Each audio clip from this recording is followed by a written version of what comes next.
Today, I am hosting this panel. We're going to be discussing how we can move away from bigger vehicles and bigger battery packs. There's been a dramatic change in the last couple of years, the last decade. We've gone from every new electric car having an average battery pack somewhere in the 20 to 30 kilowatt hours to 60, 70, maybe even 80 kilowatt hours becoming the norm. There is now a production electric vehicle on the market today with a 200 kilowatt hour battery pack. And the problem with that is it's a big vehicle. And we all know the bigger, the heavier a vehicle is, the less efficient it is at moving along the ground. And we have finite resources in our world. We have finite battery supplies, and we're entering into a period of time where we are facing battery shortages probably for the next decade or more. And in order to transition our global fleet to electric, we need to think out of the box of bigger is best. And so I've got an amazing panel with me today. I'm going to ask them to introduce themselves, and hopefully in a second our missing panelists will arrive. I've padded enough. Take it away, Chris. Hi, I'm Chris Anthony. I'm CEO of Aptera Motors. We're building lovely solar-powered electric vehicles. Hi, my name is Li Hang. I'm the founder and CEO of Nimbus. We're building a very compact three-wheel electric vehicle that you can see just over there. So, Hi, I'm Kevin Pavlov, the CEO of Electromechanica. We have our booth and test drive vehicles outside also. So we've got today some of the premium small electric vehicles that are coming to market or already are on the market. And if you live in a city, which I'm sure many of us do, they provide an alternative to your big SUV, your big pickup truck, and can get you from point A to B using a lot less energy. I'm going to ask you a question as a bit of audience participation and also a little bit more padding. How many of you here live in a large city? Okay. How many of you here live in a suburban area attached to a large city? How many here live in the middle of nowhere? Yay, well, we're an exclusive bunch, okay? But for the majority of people, the average commute that we see is less than 20 miles. And so carrying around 200 kilowatt hours of battery pack to do 20 miles every day makes no sense whatsoever. So let's kick it off and talk about why smaller battery packs and smaller, more efficient vehicles have a place in a world dominated by SUVs and pickup trucks. Let's kick it off. Kevin, why don't you start? And as we come this way, we're going to talk about the various ways that your respective companies are attacking the problem of building more efficient vehicles. Let's take a quick look at where did the big vehicle come from? In the 50s and the 60s, the big vehicles were a way of being recognized. They weren't safer. There was no seat belts, no ABS, none of the things we see today. They were just bigger. So if you wanted to be identified as standing out, bigger and more power was the answer. So car companies, the standard car companies that made internal combustion engines, as they move toward this, we're not out to compete with changing an internal combustion engine to an EV. We're going to make an EV for you. So the whole point is not bigger is better. Let's change our mental paradigm with bigger is just another thing. How about the right thing for what we do every day? So we're shifting to that nature and our mindsets. So we have a smaller vehicle. We have a vehicle that only uses the energy that we need to use while we're there. And stepping toward that and having a beautiful, very eye-catching vehicle that allows us to be recognized for doing something great and have a lot of fun doing it is the shift, I believe. So just want to welcome John Miller here. John, tell us a little bit about you and your company. Hi guys, John Miller, Arcimoto, Director of Communications. Honored to be here. Great to see you again, Nikki, and great to be on stage with you guys. I think we all have a really exciting group of vehicles that are totally different from anything on the market today. So Arcimoto, we make three-wheel electric vehicles, a small footprint. Our FUV, the Fun Utility Vehicle, is a two-seater. We're doing test rides out front if you haven't had a chance. It's best ride in the park, in my opinion. 75 mile an hour top speed, 102 miles of city range. We're trying to build the most affordable, efficient EV for everyday driving. Some of the key stats, about 90% of drives today have only one or two people in the vehicle. The average American only drives about 35 miles a day. So for us, we really wanted to create an under $20,000 EV that everyone can afford. The average EV goes for about $60,000 right now, which is just out of reach for so many people. 66. So, well, then you throw in the rebate, we'll give you 60. So, we thought we have a 19 kilowatt pack and that 102 mile of range. That's going to check the box for almost every single trip we do, other than the long road trip and like the big cargo Costco run. But when you're going to work, going to school, running around town, it fills all those needs. And at the same time, it's probably the only vehicle I drive for fun. I never drive my regular car for fun, it just sits there. But this is one you just take out into the rolling hills of wine country and go exploring, because it costs less than $3 to recharge the battery from empty at like today's prices. So I really hope you guys get a chance to take a ride. We're based in Eugene, Oregon. We're on sale here in California, Oregon, Washington, Hawaii, Florida, Nevada, and Arizona. So that's me, that's Arcimoto, and happy to be here. Thank you. Thank you, John. Now, there are different ways of making vehicles efficient. Chris, I'm sure we're going to talk in a moment about how you can use in-wheel motors and aerodynamic designs to make a car go as far as possible using as little power as possible. But Lihang, one of the things that we need to focus on is the physical space that vehicles take on the road. Now, one of the key features of Nimbus is its diminutive size.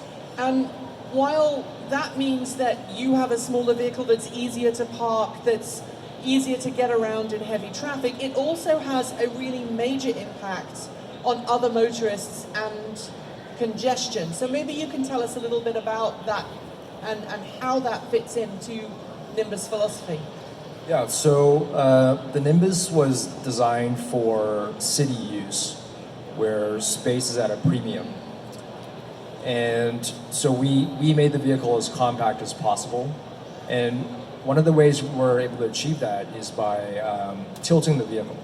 So it tilts like a motorcycle, which means it's really narrow and lightweight, but it's also, a side effect. It's also really fun to drive. So that's a plus as well.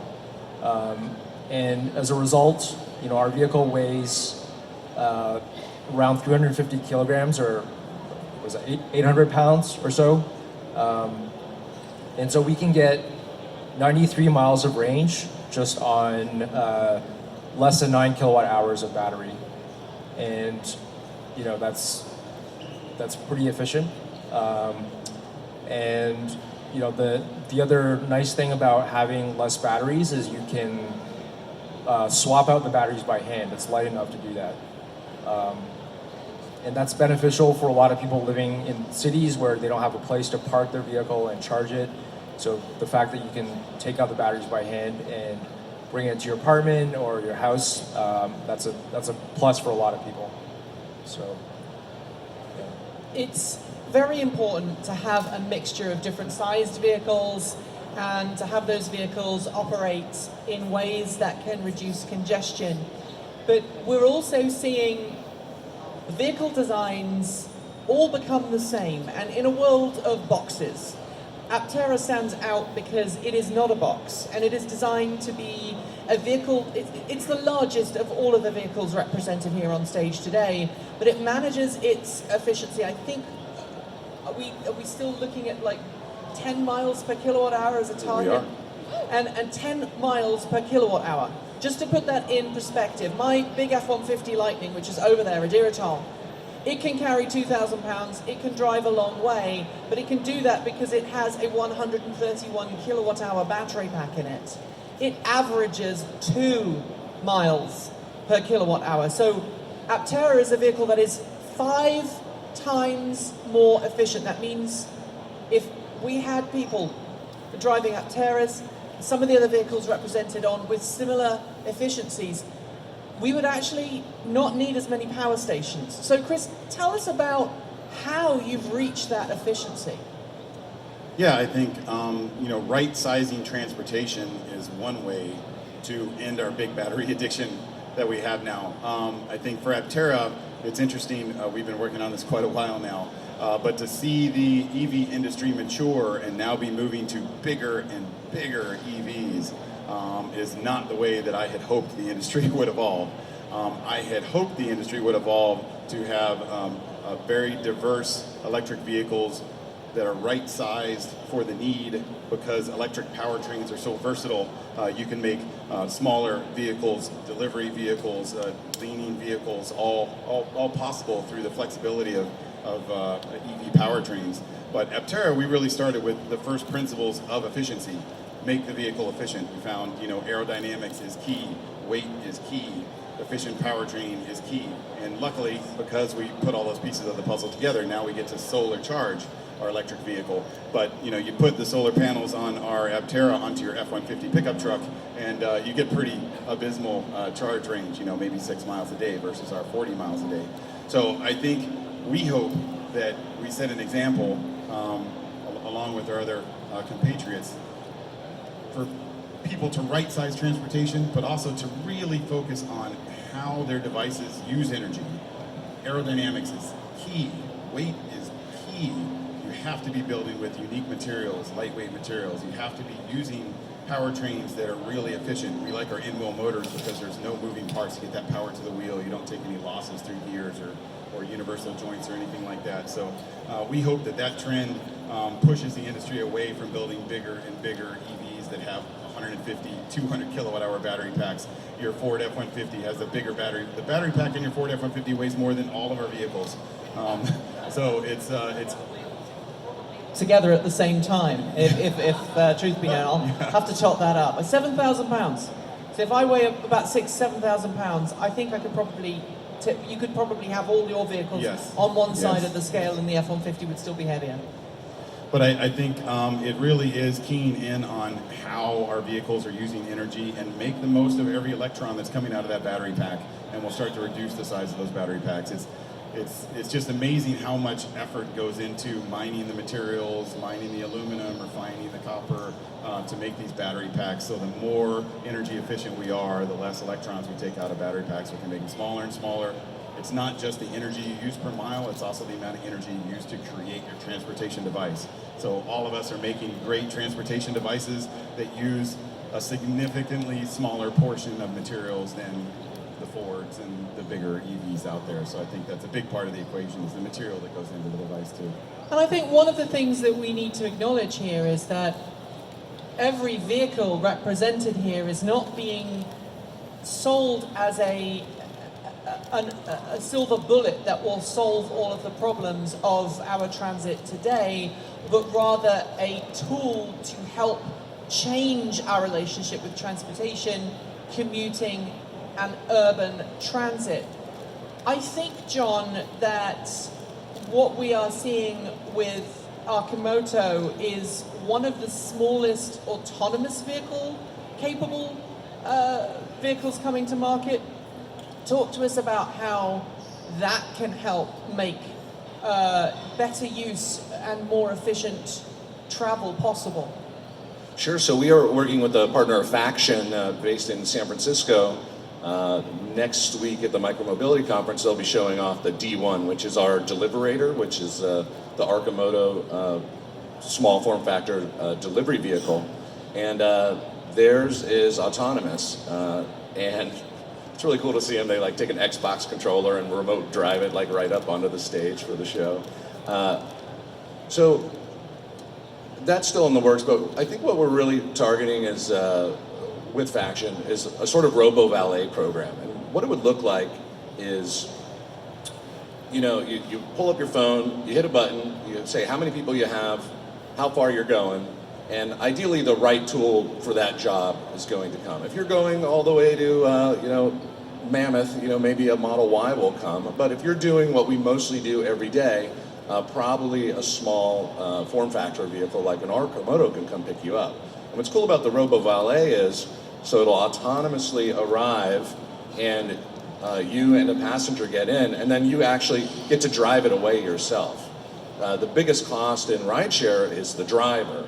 When you eliminate the driver, there's an incredible amount of savings that go into that per journey. So you can have a very affordable trip, and you can also drive.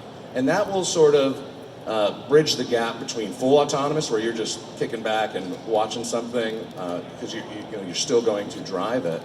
But you get that big step change right there just by eliminating the driver, bringing a vehicle right to you, and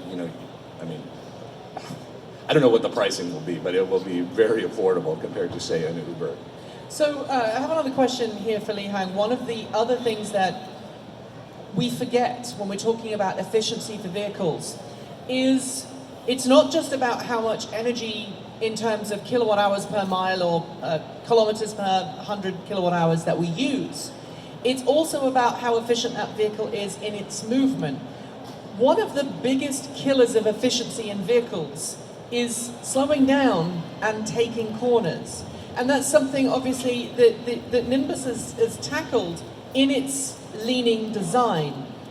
How much energy can you actually save by getting a vehicle to lean into a corner so you don't have to slow down so dramatically to take the corner? I'm not a physicist, but the physics of going around a corner are fascinating to me.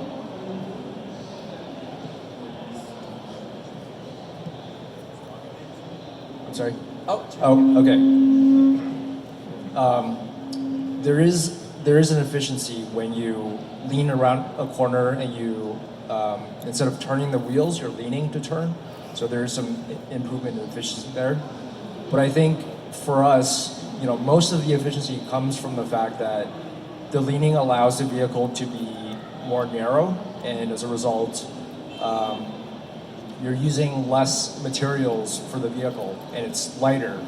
And for the kind of speeds that you're driving in the city, where it's on average 15 miles per hour, 20 miles per hour, weight is the most important factor in determining how efficient a vehicle is. And so we're extremely lightweight, and that's how we're more efficient. And Kevin, one of the biggest things when you sit in traffic in LA or any major city in the US, in fact around the world today, is that most of the vehicles that you see going by are massive vehicles with one person in them. And obviously the Solo is called the Solo because it has one seat. The key is in the name, right? With an enclosed design, you don't have to worry about the drag or the elements that come from being a motorcyclist. And I'm a motorcyclist. I love riding motorbikes, but they're not efficient. Can we talk a little bit about how the roadmap to making one-seat electric vehicles can actually improve the efficiency for the daily commute? Can you give me a versus comparison, a four-seat family car to, say, an electromechanical Solo? When you look at, we talked about battery size, you talked about going down the road. So we're at about 6 miles per kilowatt hour.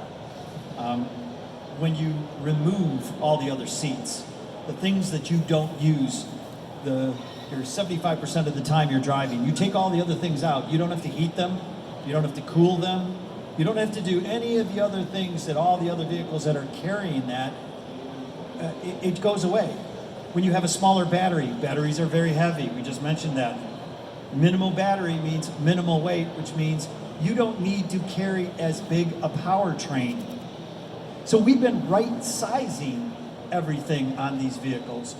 When you're talking, it's kind of hard to believe when you think about it. We have a 42 kilowatt drive, we go 85 miles an hour and we speed limit, you only need a certain amount of power to accelerate, to get onto a freeway, to get off of the freeway. And our big balance and what we've been trying to do is offer, as everyone is trying to find it, right, the niche, offer a vehicle that urban use, we know we're our urban solution, but you got to be able to get on the freeway every now and again and get off to go town to town. Got to be able to meet your 100 miles or more. Okay, 100 miles is probably all you need to really do. And can you do every electron? Can you get it as small a battery as possible, but still meet all the requirements for safety, for acceleration? To get on a freeway, you have certain requirements. So as we look at the use, somebody who drives, just the driver, looking at what they do, we can find more and more optimal solutions for just a driver.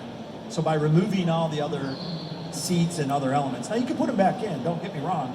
We've got a vehicle coming that's got a second foot down seat, but the whole idea is get really, really good at optimizing for a single passenger, minimize the battery, right size the powertrain, get the right aerodynamic drag for the speed that you're in, and make sure it's fun to drive.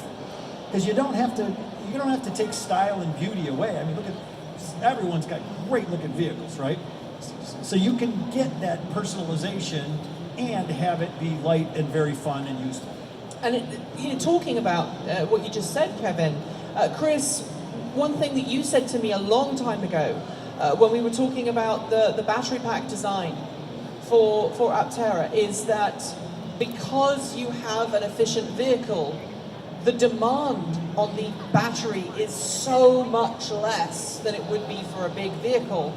And that also means that you don't need the massive amount of cooling. Kevin was hinting at that earlier.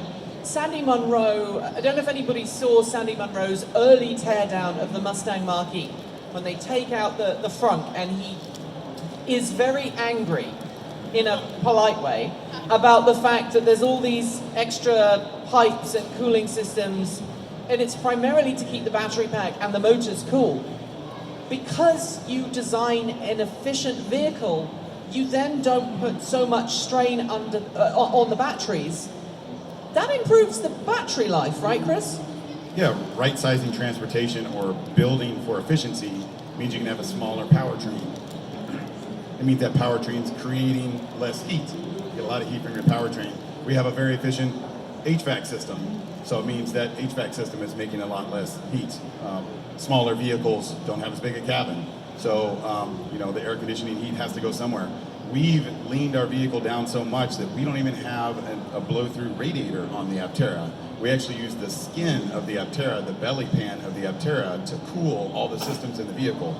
But it's because we're so efficient that we don't create much heat in the first place.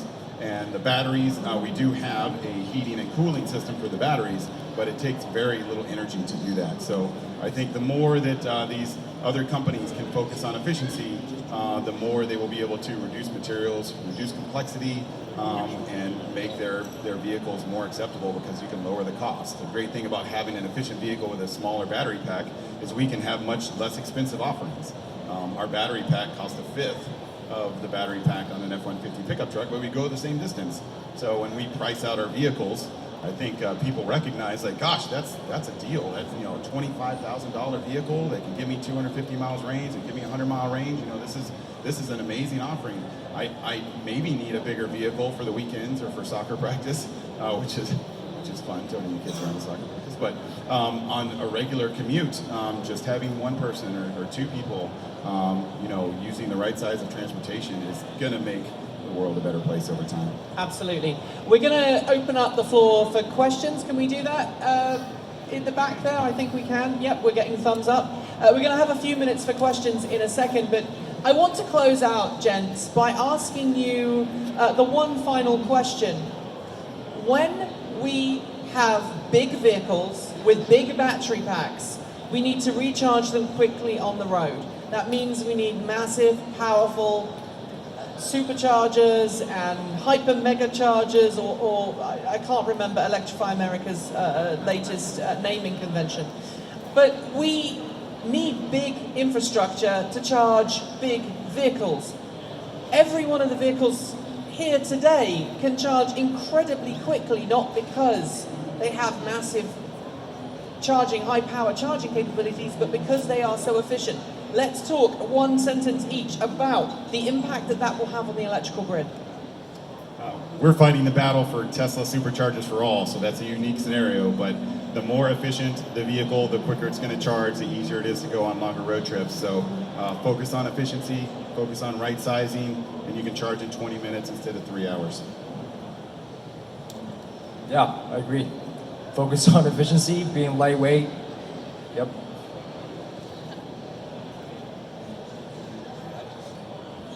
I just love that, most of our customers, you go home at the end of the day, you plug it into a standard wall outlet, and you wake up fully charged every morning, and it's that easy. And most of our customers hardly ever have to even use a public charging station. You just go home, plug it in, wake up, and off you go. Level 2 chargers are ubiquitous. A lot of the cars right now are putting in super fast chargers. If you don't need to charge at that speed because you only got a small battery, you don't have to bear the cost of fast charging. Now, forget the fact that that charger is so expensive. If you're trying to push several hundred amps quickly into a vehicle, you have to upsize everything in your vehicle to take those several hundred amps in.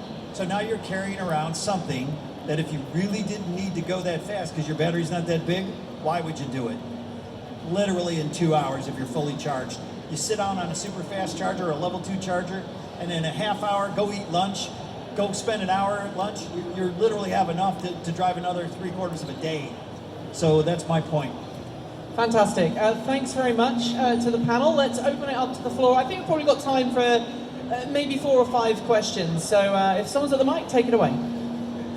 The MX-30, the Mazda MX-30 has a range of 100 miles, so it seems like it should fit that description, but it doesn't because it costs.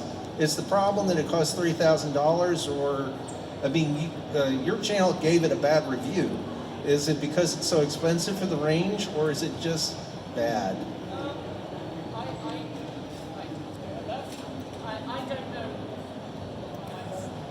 There we go.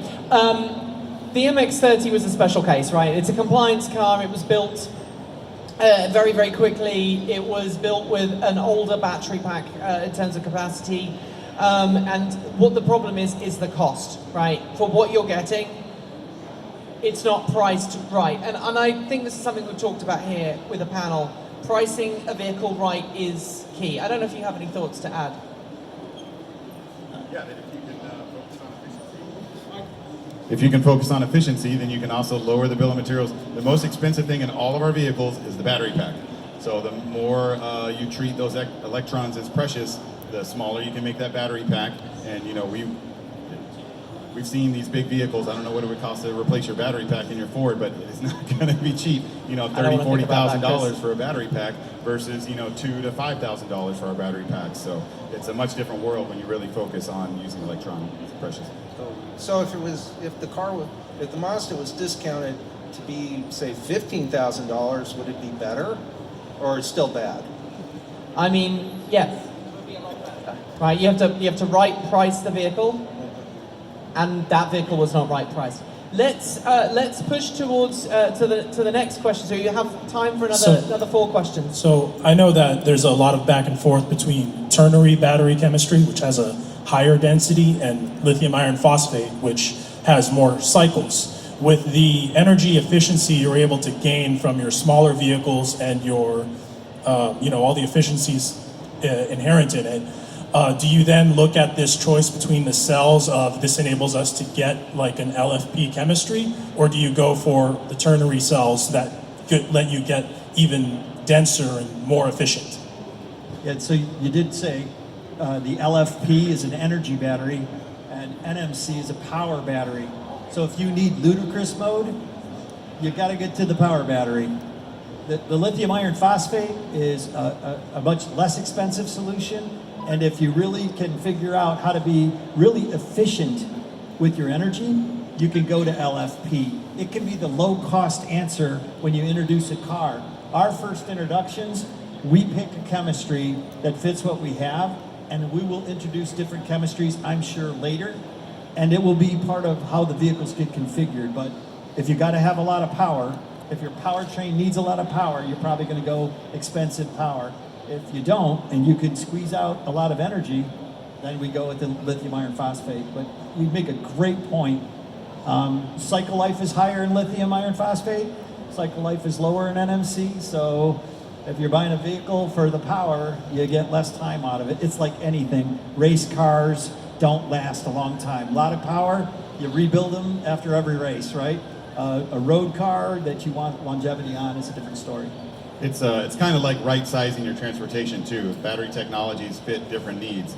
I developed a sulfur carbon battery that was 1,700 watt-hours per kilogram, which is 10 times what we have today, but it costs $6,000 per kilowatt hour. So there's battery technologies that will hopefully come out over the next 10 years that we can purposely, put in different vehicles, and hopefully we'll see a lot of different kinds of chemistries over the next 5 to 10 years that are applicable to us. So I think we've got time for 2 more questions. So I'm sorry to everyone else who's queuing up, but let's take the 2 final questions. Do you think we'd be in a better place efficiency-wise if the U.S. had regulations on safety of pedestrians and cyclists in vehicle impacts? It would probably rule out the front of the car being shaped like a brick. Yes, and yes, I don't know if anyone wants to add anything else to that. Let's do that. Look, I mean, the biggest problem with American vehicle design is that American vehicles are designed to be safe for the people inside the vehicles. And we've reached this arms race where company A makes a big SUV and then company B has to make a big SUV because they want to have the same interior dimensions. And then company C makes a big SUV that's safer because it's got a bigger crumple zone or whatever. We've talked all weekend about how electric drivetrains can make different vehicles possible. Canoe is a great example of a different package. Aptera is a great example of a different package. In fact, every company here is an example of a different package.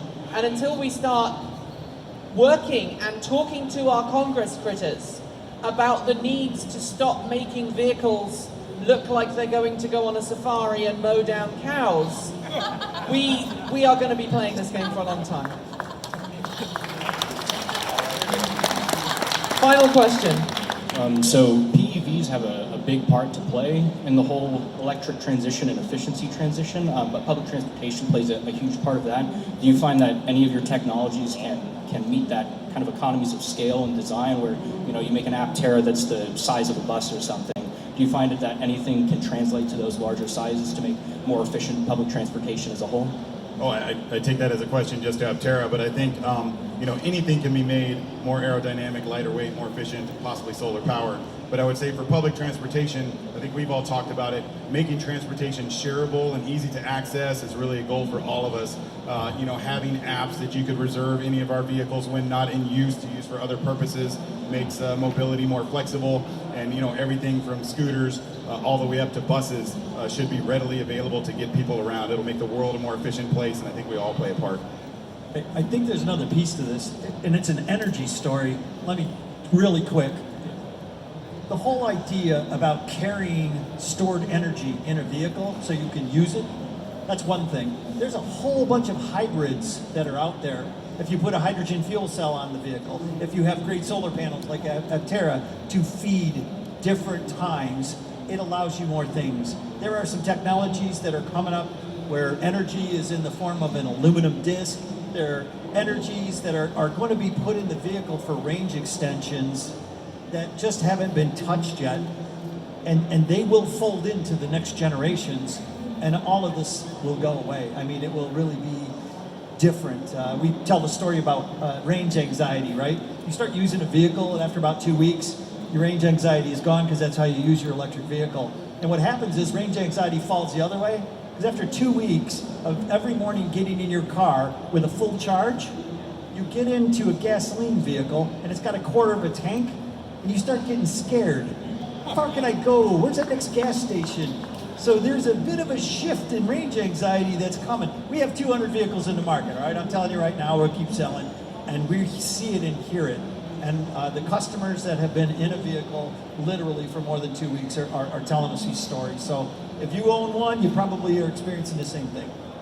Thank you very much to our panel, Kevin, John, Wu-Hang, and Chris. Thank you very much. Thank you for watching and taking part, and we'll see you later on in the show. Thanks, Vicky. Thanks, everyone.